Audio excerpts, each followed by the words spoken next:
You guys bought homes for $100. For $100. Yeah. Homes now are $8 million. Family of 5, you go to McDonald's. Cheeseburgers, what? 10 cents? A dinner back then was $3. If I try to take all my boys to McDonald's, that's at least 130. There's no more dollar menu. That's an extra 4 hours I got. Y'all got rid of the dollar. You guys got rid of the dollar menu. Now it's gone. My parents paid $40,000 for their house in 1960. It's now $2.8 million. You're proving your point. Y'all ruined the economy. Y'all ruined our economy. Boomers ruined my life, and the entire world is all I'm seeing on the FYP page. Maybe boomers have everything they have because they worked their ass off and they earned it. See, they weren't sitting around feeling sorry for themselves. They was out hustling, doing shit the old-fashioned way. They weren't wasting their days on the keyboards and on social media, crying for a handout, looking for safe places, and trying to create that entitlement culture. I don't get why it's so difficult for a lot of you people to understand that your generations had it easier to achieve the American dream than it is for us now. That doesn't mean that you guys didn't struggle or have like individual instances of difficult lives, but to ignore the fact and just historic evidence that your generations had it easier is a level of delusion and ego that is bordering on a complex. We can just go through a few like domestic things to show that. Back in my dad's generation, he could afford college tuition on a minimum wage job. You can't do that anymore. And a lot of that was due to the 1980s Reagan administration cutting educational funding for public universities, which was a lot of silent gen and boomers who were in power at that time. Right. We can also look at how... And that's the bigger picture of what I want to tell people when they say it's not... That's what I mean right there, right? Boomers were in power. Got to understand. I think it was 82 when the SEC changed the rules regarding stock buybacks, which incentivized CEOs and companies to prioritize share price instead of actually like reinvesting in their people, which helps spike the massive wage difference and earning difference in CEOs and worker compensation that we're seeing now.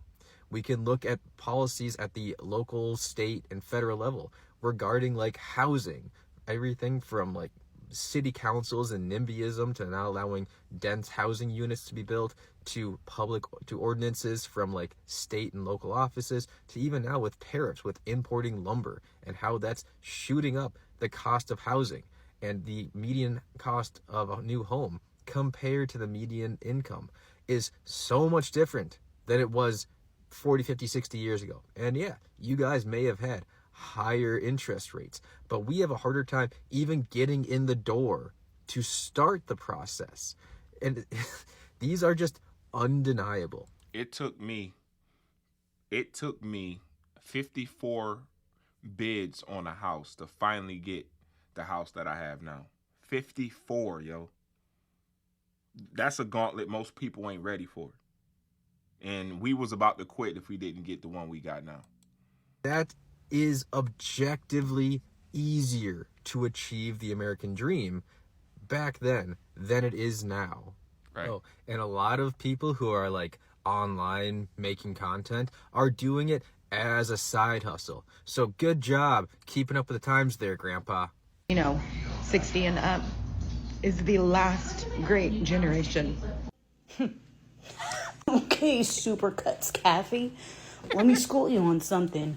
That generation that you think is so fucking great is actually the reason why our country is going to shit present day. You guys always want to say, you guys are so entitled. You think that you deserve everything and that you don't need to work. We're all literally working 3 jobs and have 22 side hustles just to fucking get by.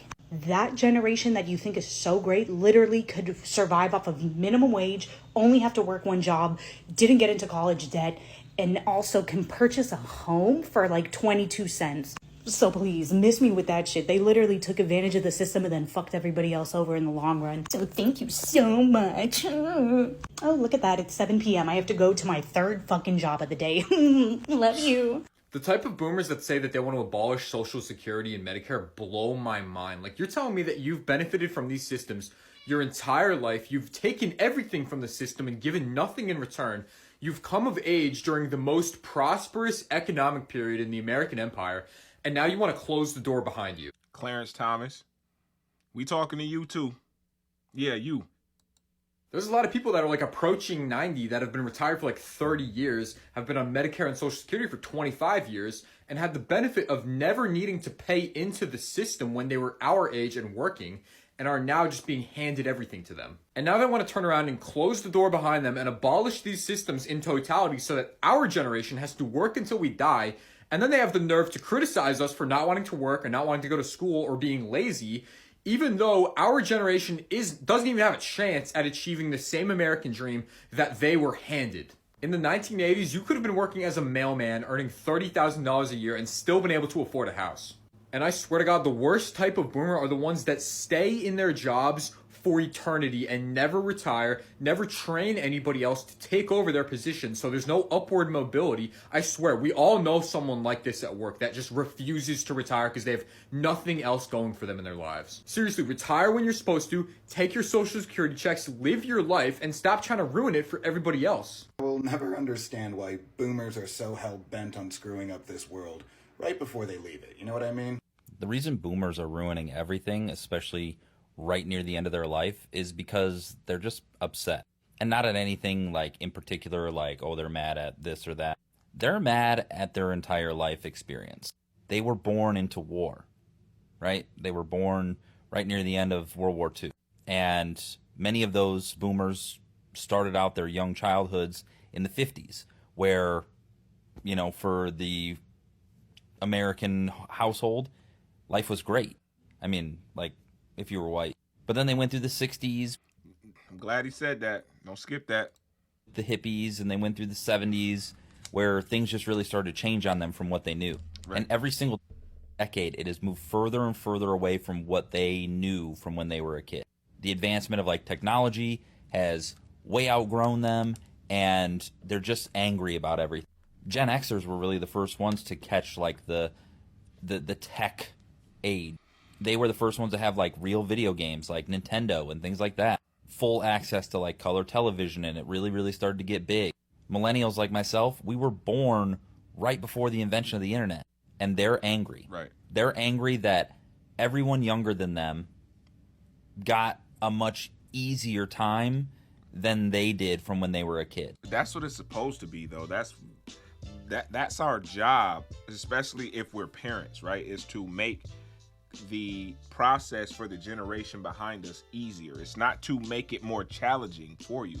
Who wants their children to go through more challenging or just as challenging of a life as them? I don't want that. I do want my kids to have it easy. I do. That's the whole point, right? And I'm not saying things to be handed to them. What I'm saying is for them not to, like, I had a job at 16 where I did garbage. I was under the table, you know, working as a garbage man, hanging on the back of a garbage truck. You feel me? I don't want my son doing that shit. Like, what sense does that make? Oh, it built. Besides wearing down your body, now my knees are all jacked up from me jumping up and down off of the truck. It's stupid. They didn't get to reap as much because they were born in an era where things were harder on them and there was less for them.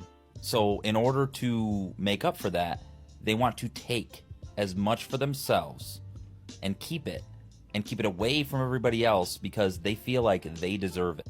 And it's fucking horseshit. Right. And that's the part that I never really understand about this whole boomer complex, right? Is like, I've seen multiple, you know, I would say like newspaper articles and things like that where you'll have this family, a wealthy family, and the parents die and they don't leave their kids anything, right? Regardless of how that relationship is, right?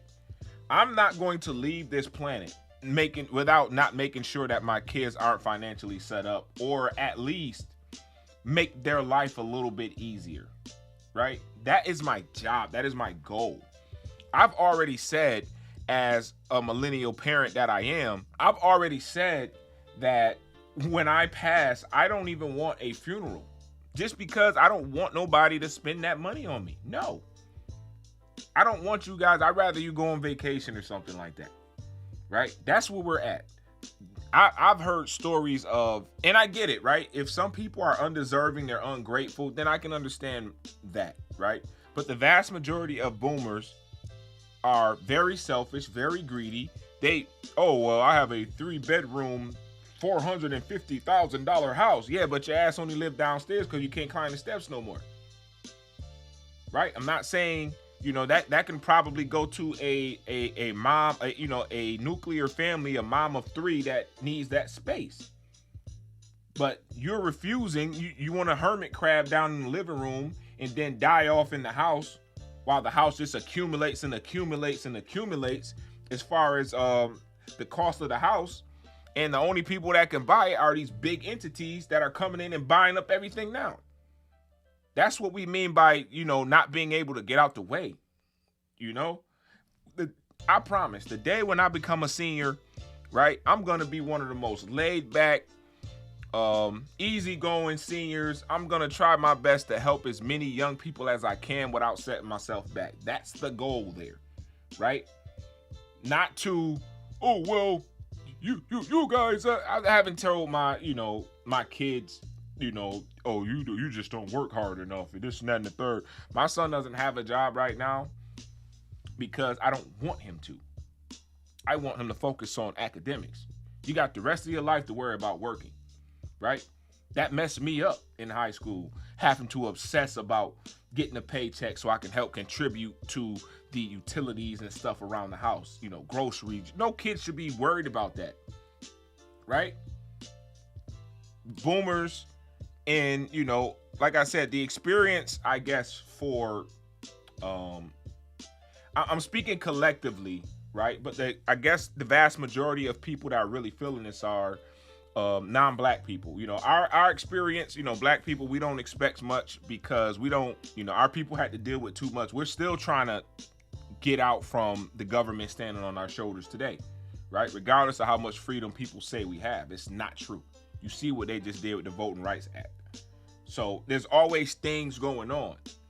But the full sentiment, especially, right, this is unanimous. Like, a lot of these videos were made like within the last few days. So this conversation is always going on about the boomers. This is not nothing that we're just making up just to make it up. Mitch McConnell stepped your ass down. It's people like that is what we're saying. Oh, well, this is not just the boomers, it's boomers, and the way people keep voting is the reason why things are the way they are. These things don't happen just because they happen. They happen because people are not involving themselves in their local elections and being aware of the stuff that's happening. All right? How many people can say that they're really informed about all of these data centers going up? Like, really? Nah, I don't think y'all really understand the alarming rate at which these data centers are going up. But I bet most people aren't aware of that. They've heard about it. Oh, well, we've heard certain places that their electricity bill is going up and then this, that, and the third. Woo. We're about to be, the movie Terminator in a minute. Keep it up, bro. Keep it up. And I say this is good, though, because this is the only pushback the boomers have ever gotten. I say keep it up, man. Big thanks to every single one of these creators. I want to, try to make sure I give everybody their credit where credit is due. I ain't even finna try to pronounce her name. I ain't gonna butcher it. She called her Supercuts Cat. Thought that was dope. But big shouts outs to all these creators, man. This is not my content. They just give me the research and format so I can put these videos together, man. Big thanks to everybody. Let me know what you think below, man. A lot of people responding to the other videos that I have about the boomers, everybody's sentiment is saying the same thing. So everybody can't be wrong, right? There has to be some self-evaluation by these boomers in some sort of fashion, right? But let me know what you guys think, man. Leave your comments below. Ayo Bassel TV. Like, comment, share. See you on the next one. Peace.